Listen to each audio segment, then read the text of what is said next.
ಮೂಡ ಅಕ್ರಮದಲ್ಲಿ ಇಡಿ ತನಿಖೆ ವಿಚಾರಕ್ಕೆ ಸಂಬಂಧಿಸಿದಂತೆ ಮುಖ್ಯಮಂತ್ರಿ ಸಿದ್ದರಾಮಯ್ಯ ಅವರ ಪತ್ನಿ ಪಾರ್ವತಿ ಹಾಗೇನೆ ಸಚಿವ ಬೈರತಿ ಸುರೇಶ್ಗೆ ರಿಲೀಫ್ ಸಿಕ್ಕಿದೆ. ತಾತ್ಕಾಲಿಕ ರಿಲೀಫ್ ಅನ್ನು ಹೈಕೋರ್ಟ್ ನೀಡಿರುವಂತದ್ದು. ಫೆಬ್ರವರಿ 20ಕ್ಕೆ ವಿಚಾರಣೆಯನ್ನ ನಿಗದಿಪಡಿಸಿದ ಕೋರ್ಟ್ ಫೆಬ್ರವರಿ 20ರವರೆಗೆ ಇಡಿ ಸಮನ್ಸ್ಗೆ ತಡೆಯಾಜ್ಞೆ ಇದೆ ಅಂತ ಹೇಳಿದ್ರೆ ಫೆಬ್ರವರಿ 20ರ ತನಕ ಇಡಿ ವಿಚಾರಣೆಯನ್ನ ಎದುರಿಸುವಂತ ಅವಶ್ಯಕತೆ ಇಲ್ಲ. ಹಾಗೇನೆ ಇಡಿ ಅಧಿಕಾರಿಗಳು ತನಿಖೆ ನಡೆಸುವಂತೆ ಇಲ್ಲ. ಆಕ್ಷೇಪಣೆ ಸಲ್ಲಿಸೋಕೆ ಇಡಿ ಅಧಿಕಾರಿಗಳಿಗೆ 1 ವಾರಗಳ ಕಾಲಾವಕಾಶವನ್ನು ಕೊಡಲಾಗಿದೆ. ಫೆಬ್ರವರಿ 20ರವರೆಗೆ ವಿಚಾರಣೆಗೆ ಹಾಜರಾಗುವ ಅಗತ್ಯ ಇಲ್ಲ ಅಂತೇಳಿ ಹೈಕೋರ್ಟ್ ಹೇಳಿದೆ. ನ್ಯಾಯಮೂರ್ತಿ ಎಂ ನಾಗಪ್ರಸನ್ನ ಅವರಿದ್ದಂಥ ಹೈಕೋರ್ಟ್ ಏಕಸದಸ್ಯ ಪೀಠ ಈ ಆದೇಶವನ್ನು ಹೊರಡಿಸಿದೆ. ಮುಂದಿನ ವಿಚಾರಣೆವರೆಗೂ ಆದೇಶ ಮುಂದುವರಿಕೆ ಆಗುತ್ತೆ ಎನ್ನುವುದಾಗಿ ನ್ಯಾಯಾಲಯ ಹೇಳಿದೆ. ಮೂಡ ಅಕ್ರಮ ಪ್ರಕರಣಕ್ಕೆ ಸಂಬಂಧಿಸಿದಂತೆ ಈಗಾಗಲೇ ಲೋಕಾಯುಕ್ತ ಅಧಿಕಾರಿಗಳು ಕೋರ್ಟ್ನ ನಿರ್ದೇಶನದಂತೆ ತನಿಖೆಯನ್ನು ನಡೆಸ್ತಾ ಇದ್ದಾರೆ. ಈ ನಡುವೆ ಈ ಪ್ರಕರಣಕ್ಕೆ ಎಂಟ್ರಿ ಆಗಿದ್ದು ಇಡಿ ಅಧಿಕಾರಿಗಳು. ಮುಖ್ಯಮಂತ್ರಿ ಸಿದ್ದರಾಮಯ್ಯ ಪತ್ನಿ ಪಾರ್ವತಿ ಹಾಗೇನೆ ಸಚಿವರಾಗಿರುವಂತಹ ಬೈರತಿ ಸುರೇಶ್ ಅವರಿಗೆ ಇಡಿ ಅಧಿಕಾರಿಗಳು ಸಮನ್ಸ್ ಅನ್ನು ಕೊಟ್ಟಿದ್ರು, ನೋಟಿಸ್ ಅನ್ನು ಜಾರಿ ಮಾಡಿದ್ರು, ವಿಚಾರಣೆಗೆ ಹಾಜರಾಗಬೇಕು ಅಂತೇಳಿ. ಈ ಸಮನ್ಸ್ನ ವಿಚಾರವಾಗಿ ಬೈರತಿ ಸುರೇಶ್ ಅವರು ಹೈಕೋರ್ಟ್ ಮೆಟ್ಟಿಲೇರ್ತಾರೆ.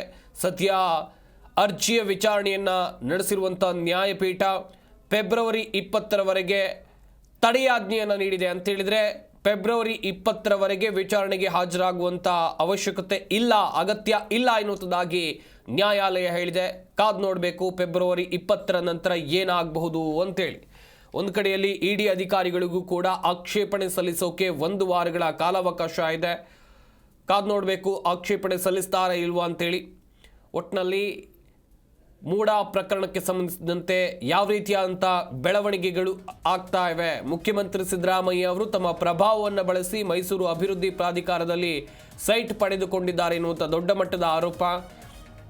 ಇಲ್ಲಿ ಸಿಎಂ ಕುಟುಂಬದವರ ಮೇಲೂ ಆರೋಪ ಕೇಳಿಬಂದಿತ್ತು. ಇತ್ತ ಬೈರತಿ ಸುರೇಶ್ ಅವರ ಮೇಲೆ ಮೈಸೂರಿಗೆ ಹೋಗಿ ಇವರು ದಾಖಲೆಗಳನ್ನು ನಾಶಪಡಿಸಿದ್ರು ಎನ್ನುವಂಥ ದೊಡ್ಡ ಮಟ್ಟದ ಆರೋಪ ಕೇಳಿಬಂದಿತ್ತು. ಹೀಗಾಗಿ ಇಡಿ ಅಧಿಕಾರಿಗಳು ಅಕ್ರಮಕ್ಕೆ ಸಂಬಂಧಿಸಿದಂತೆ ನೋಟಿಸನ್ನು ರವಾನೆ ಮಾಡಿದ್ರು ಅಂತ ಹೇಳಿದರೆ ಸಮನ್ಸ್ ಜಾರಿ ಮಾಡಿದ್ರು. ಮುಖ್ಯಮಂತ್ರಿ ಸಿದ್ದರಾಮಯ್ಯ ಅವರ ಪತ್ನಿ ಇನ್ನುಳಿದಂತೆ ಬೈರತಿ ಸುರೇಶ್ ಅವರಿಗೆ ಸದ್ಯ ಇದೇ ಸಮನ್ಸನ್ನು ಪ್ರಶ್ನಿಸಿ ಹೈಕೋರ್ಟ್ ಮೆಟ್ಟಿಲೇರಿದ್ರು. ಹೈಕೋರ್ಟ್ ತಾತ್ಕಾಲಿಕ ರಿಲೀಫ್ ಕೊಟ್ಟಿದೆ.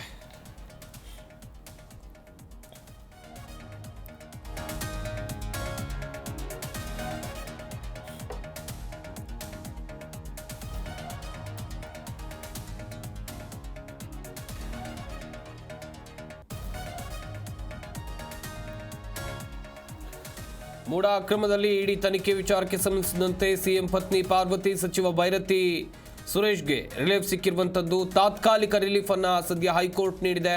ಫೆಬ್ರವರಿ 20ಕ್ಕೆ ವಿಚಾರಣೆಯನ್ನು ಹೈಕೋರ್ಟ್ ನಿಗದಿಪಡಿಸಿರುವಂಥದ್ದು. ಫೆಬ್ರವರಿ 20ರವರೆಗೆ ಇಡಿ ಸಮನ್ಸ್ ತಡೆಯಾಜ್ಞೆಯನ್ನು ವಿಸ್ತರಣೆ ಮಾಡಲಾಗಿದೆ. ಆಕ್ಷೇಪಣೆ ಸಲ್ಲಿಸೋಕೆ ಇಡಿ ಅಧಿಕಾರಿಗಳಿಗೆ 1 ವಾರಗಳ ಕಾಲಾವಕಾಶ ಇದೆ. ಫೆಬ್ರವರಿ 20ರವರೆಗೆ ವಿಚಾರಣೆಗೆ ಹಾಜರಾಗುವಂಥ ಅಗತ್ಯ ಇಲ್ಲ ಅಂತೇಳಿ ನ್ಯಾಯಪೀಠ ಹೇಳಿದೆ.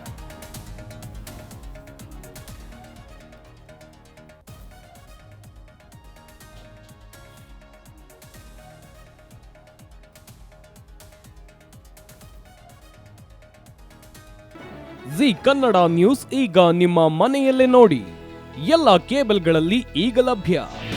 ನಿಮ್ಮ ನೆಚ್ಚಿನ ಜಿ ಕನ್ನಡ ನ್ಯೂಸ್ ಈಗ ಸನ್ ಡೈರೆಕ್ಟ್ ನಲ್ಲಿ number 292, Tata play number 1664, Jio TV number 1334, NXT digital number 30, N cable number 30, city networks 51, U digital number 162, GTPL number 17, Rockline telecommunications number 42, Shri Basaveshwara cable number 168, rural cable network 60, Vinayaka digital 57, Abhishek cable 821, city channel 53, Siddeshwara cable network 57, V4 digital Infotech 628, ಸೂರ್ಯ digital networks 53, Gajanan digital number 836, Malnad Infotech private limited number